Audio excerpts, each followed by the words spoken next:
Hey guys, Tyler here with Revvin Reviews. So today we're going to be talking about the 2018 Bentley Continental Supersport. Now, I don't know if many of you guys know, but I'm not a very big Bentley fan. I don't really like Bentleys. I think that they're downgraded. They're said to be like a Rolls Royce, but Rolls Royce really has luxury, and Bentley is kind of in that awkward spot between the luxury of a Rolls Royce and the performance of like a Mercedes. Honestly, they haven't really performed as well as they should be for the price point, and in all reality, they just aren't really at least what I expect for the money.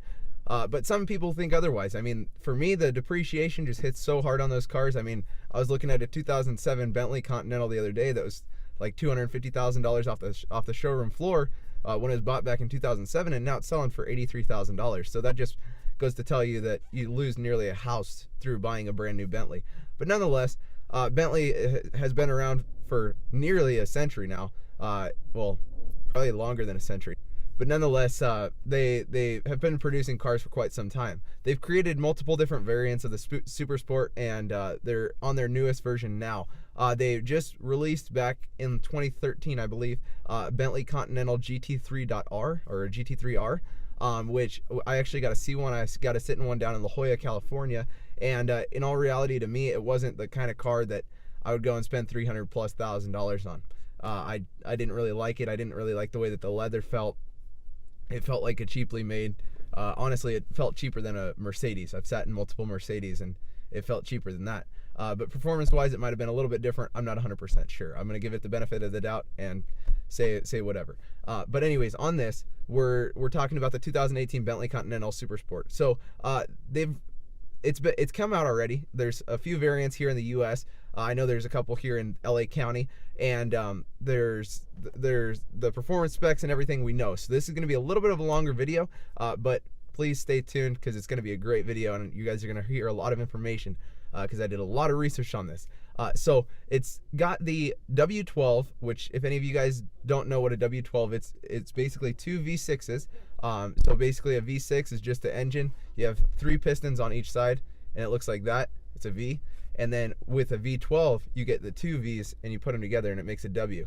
And so that's what a W12 is. And then it's a turbocharged W12 as well.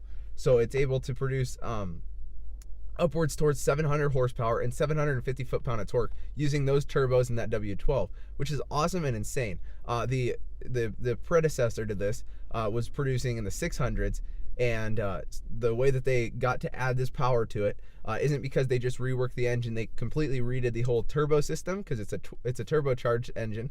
So they redid the turbos. They got bigger turbos with a new intercooler, a new intake manifold, and things like that. And it's been able to produce the 750 foot-pound of torque and 700 horsepower, which is awesome. But that all comes at a cost because this car is a Bentley. It weighs nearly as much as an SUV. It weighs 5,000 pounds for the coupe and 5,400 pounds for the convertible. So it's nearly an SUV just sitting there with a W12 700 horsepower engine in it. But nonetheless, it's a pretty cool car. It also features a top speed of 205 miles an hour for the convertible and 209 miles an hour for the coupe. This all being said, I don't think you're ever going to get that high, but nonetheless, it has that offer for you. 0 to 60 is going to be in the 3.4 second range, maybe give or take a 0.1 of a second. But anyways, 3.4 seconds, which it will beat a Corvette Grand Sport, considering that it's 5,400 pounds if it's convertible or 5,000 pounds if it's a coupe. That's insane. And it matches the Hellcat, the Dodge Hellcat, which we've been talking about a little bit, and also the Bentley Continental GT3R, which is its predecessor, but more track version. It's said to be the fastest four-seater car, considering that it goes 209 miles an hour. It is bound to be the fastest four-seater car, not four-door car, because this is only a coupe, so it only has 2 doors. And it's also all-wheel drive. So putting all that traction down, obviously with a Bentley, you aren't going to want to have tire spin and all this stuff, so they had to put it down all-wheel drive, which gives it pretty good performance. And when it comes to cornering and things like that, I know that that's probably not the #1 thing on your list, but when it comes to cornering in this car, they've actually done a very good job when it comes to it. They've made this thing called torque vectoring. So torque vectoring has been around for a little while. McLaren actually introduced it back in Formula 1. They had different pedals to make the torque vectoring happen. And what it is, it basically will shift the torque to other sides of the car.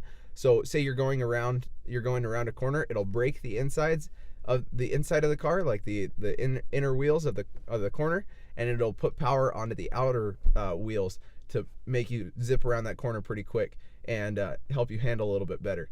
Another thing is that they improved on this engine. They added a new exhaust, so you're gonna hear a lot more crackles, a lot more pops. It's gonna sound a lot better of an exhaust note than the predecessor, at least.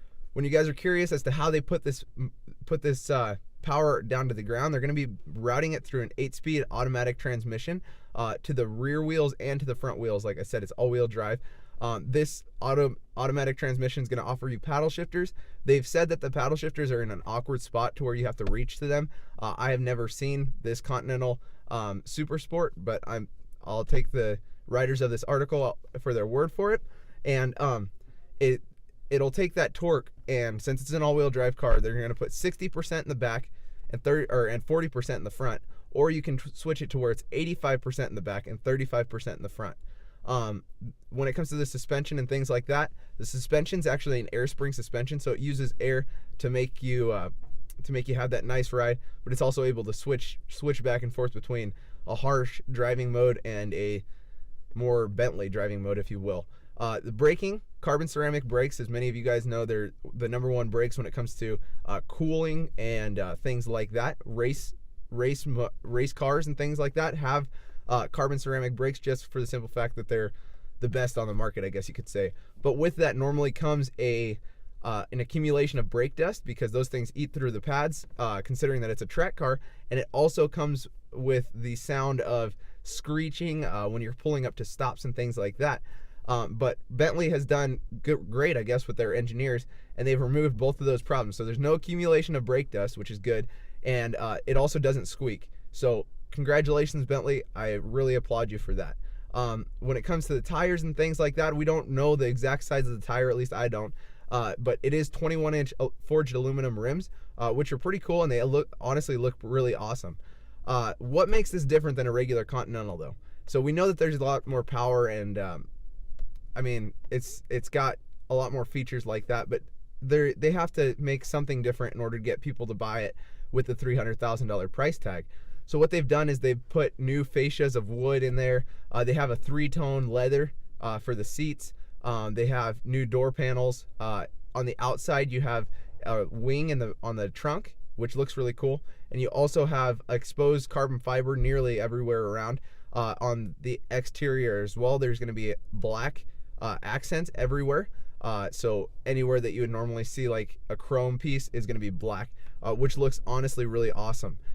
Now, lastly, I'm going to go back to the brakes. Sorry guys, I'm kind of scatterbrained right now because there's a lot of information, but back to the brakes. The front brakes are going to be 8 pistons. Now 8 pistons, I thought that the Camaro's brakes could stop world hunger, but dude, 8 pistons can stop world hunger 100%. If they're able to stop a 5,000-pound car, they're able to stop world hunger, definitely. I think the 6-piston calibers out of the Camaro GT4.R could stop maybe hunger in Africa, but these can definitely stop world hunger. And then the rears are just single-piston brakes, just to keep you from stopping in the back at least. So anyways, on that note, guys, I want to leave you guys with this. What do you guys think of the Bentley Continental series? I know it's there's the Continental GT3R, the Continental GT, the Continental GT, GTC or GTS, and obviously the Continental Super Sport. What do you guys think about that whole lineup? Are you guys a fan of it? I like the way that they look. I don't necessarily like the way that they perform, and I don't necessarily like the interior, but I'd be interested in giving this Bentley Continental Super Sport a look. So I want to know what you guys think, and go ahead and put that in the comments below. Survey above, social media accounts. Sounds good, guys. Have a great day.